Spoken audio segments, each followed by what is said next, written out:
Imagine Rome in 44 BCE. The city, long accustomed to the rule of the Senate and ambitious generals vying for power, is alive with whispers and turmoil. In the center of it all stands one man, Julius Caesar, a name that would echo through history, a name synonymous with ambition, brilliance, and, ultimately, betrayal. But how did Gaius Julius Caesar ascend to such monumental heights? How did he find himself both revered and despised, his very name a title that future emperors would adopt? To understand, we must start long before Caesar's fateful steps toward the Roman Forum. He was born in 100 BCE to a patrician family, though not a particularly wealthy one. His lineage traced back to Venus herself, at least that was the family legend. But prestige didn't always equate to political power. Caesar's early life unfolded in a volatile era when Rome was expanding its territories abroad while struggling with unrest at home. As a young boy, Caesar would have watched generals like Gaius Marius, his uncle by marriage, clash with rivals like Sulla, each vying for control of Rome. These infighting factions would shape Caesar's world, teaching him lessons on alliances, loyalty, and the brutal, often fleeting nature of power. It wasn't long before Caesar stepped into the political arena himself. At just 16, his father died, leaving him to become the head of the family. An intimidating role for someone so young, but it set the stage for what was to come. And even as Sulla, the powerful dictator, purged his political enemies, including Caesar's own supporters, Julius dared to take risks. He married Cornelia, the daughter of one of Sulla's rivals, defying the dictator's orders to divorce her. Sulla once reportedly said of the young Caesar, "In this man there is many a Marius," a chilling warning of a future filled with danger and ambition. Caesar fled Rome during these unstable years, and only returned after Sulla's resignation, his survival testimony to his cunning and daring. By 69 BCE, Caesar began climbing the ranks. Having served as both a military officer and orator, he charmed the masses with his charisma and rhetoric at public funerals. One of these was staged to honor his aunt, Marius's widow, where he boldly displayed her portrait, evoking her connection to the populist cause. It was a deliberate move, one that painted him as a champion of the people. But if there's one thing Julius Caesar knew better than anyone, it's that power in Rome wasn't simply given. It had to be taken. And so he took to the battlefield. His military career erupted spectacularly when he was appointed governor of Spain. This wasn't the Caesar we imagine looming in magnificent triumph yet. Not quite. This was the Caesar who saw potential in expanding from the Iberian Peninsula even further into Europe. But Spain was just the preludial chapter. The true Julius Caesar was forged as he embarked on his conquest of Gaul. The Gallic Wars were nothing short of extraordinary. These campaigns lasted years, during which Caesar wrote detailed accounts that not only documented his victories, but also became propaganda tools back in Rome.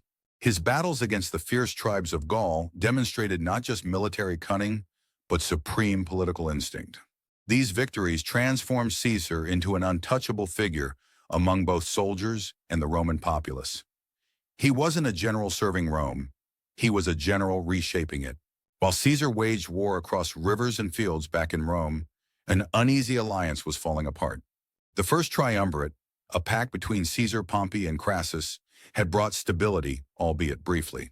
United by mutual interest rather than genuine trust, this alliance dissolved as Crassus was killed in battle and Pompey drifted towards Caesar's enemies in the Senate.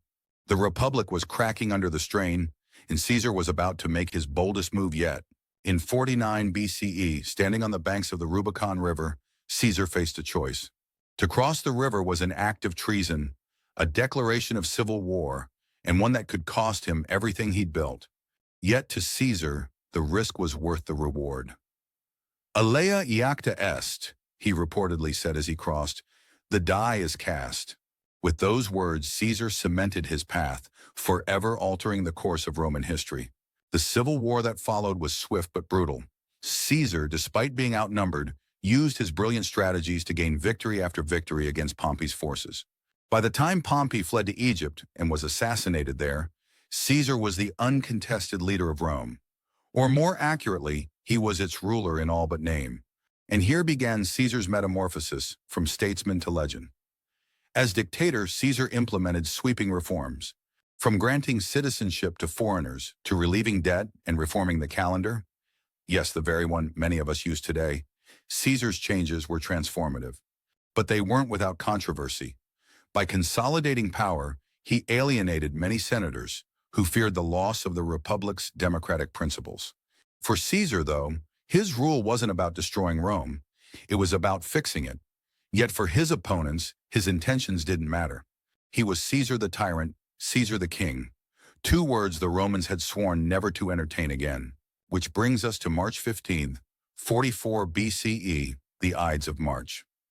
By then, Caesar's enemies had turned assassination into a cause, believing that by removing him, they could restore the Republic.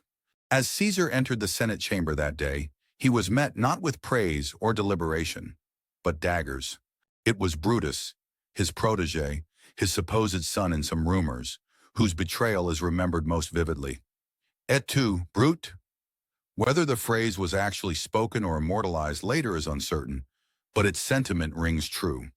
Even the closest allies can become enemies in the treacherous dance of power. Julius Caesar fell at the base of Pompey's statue, a grim irony given his long battle against his former ally's legacy.